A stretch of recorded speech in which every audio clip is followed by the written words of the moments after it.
Okuva olw'okusatu lwa ssabbiiti ewedde, embeera eyeeyolekera mu by'okulonda kw'okujjuza ekifo ky'omubaka wa Kawempe North byennyamiza. Ab'ekitongole kikuumaddembe kijja tikirabiddwako nga kiwuttula abantu emiggo, naddala ab'ekibiina ki NUP abamu ne batuusibwako n'obuvune. Bannayuganda bangi batandika okwebuuza ekigenda mu maaso era lwaki embeera eno etuukawo. N'abakyala nabo bavuddeyo okwogera ku mbeera eno etuusa n'abakuumaddembe okukuba amasasi koneti ya gaasi mu bantu. Abakyala abeegattira mu kibiina kyabwe ki Interfaith Women of Uganda nga kiri wansi w'ekibiina ekitaba enzikiriza mu ggwanga ki Inter-Religious Council of Uganda balaze obwennyamivu olw'ebikolwa bino mu kulonda. We have noted with concern electoral-related violence in Kawempe North by-election.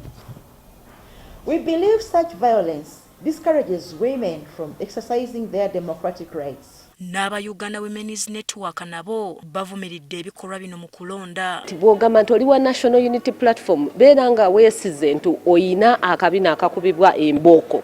Abakyala baagala bawulirize buli muntu ayagala okubeera omubaka oba wa kibiina ki oba wa kibiina baagala bawulire bakole ensalamu nga bava ku ebyo bye bawulidde, naye bw'obasanga kulala ate n'osalawo batulugunya nze ndaba nga kiba si kya bwenkanya. Abakyala bagamba buli bikolwa bino we bibeerawo bannaabwe be basinga okukosebwa. Naye buli lwe tujjayo emitwe tubeeko n'ekye tuwagira mu ggwanga lino tukyuse obukulembeze tuleete obukulembeze obw'eddembe obuwa abantu ebbeetu okwetabira mu byonna bye baagala okukola naddala nga tukulaakulanya ensonga z'abakyala n'amaloboozi gaabwe nga tugatumbula gavumenti ng'ejjayo miggo.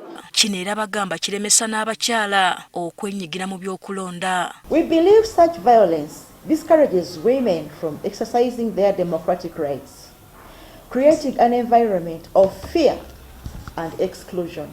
N'ensimbi ezisabibwa mu kwewandiisa nabo mbu zibalemesa okwenyigira mu nteekateeka eno.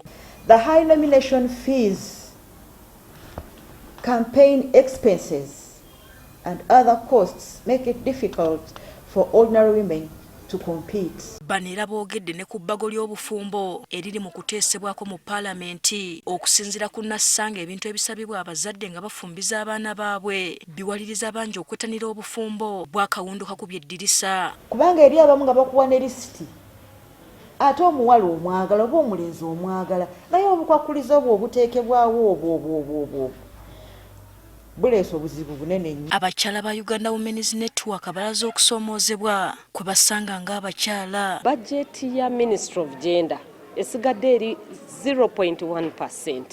Buli bafulumya budget eya gender yo esigala eri wansi. Nga kiringa kiraga nti ensonga ezikwatagana ku bakazi si nkulu nnyo kati gavumenti yazimanyiira. Okwogera bino babadde bali mu kwetegekera okujaguza olunaku lwabwe olugenda okubeerawo ku lw'omukaga lwa ssabbiiti eno. Naye nze njagala kusaba abakyala yambala ng'omukyala weewe ekitiibwa bw'oba oyagala abantu bakuseemu ekitiibwa. Mu ngeri y'emu minisita omubeezi ow'ekikula ky'abantu Peace Mutuuzo alaze obwennyamivu olw'abasajja abasudde obuvunaanyizibwa bwabwe. N'okubalekerera emirimu abaami gye bandibadde bakola nabo bweyongedde ne kireetereza abakyala okubanga basigala nga baavu. N'obutabanguko mu maka bukyagenda mu maaso ng'abakyala era bangi bakyanyigirizibwa. Abakyala balina okwesalira ku nsonga ezimu ezibakwatako. Tosobola mugamba nti oteekwa okuzaala abaana 8 oteekwa okunzaalira omwami abalenzi n'abawala. Emikolo gy'okujaguza olunaku lw'abakyala gisuubirwa okukwatibwa mu disitulikiti y'e Kyankwanzi.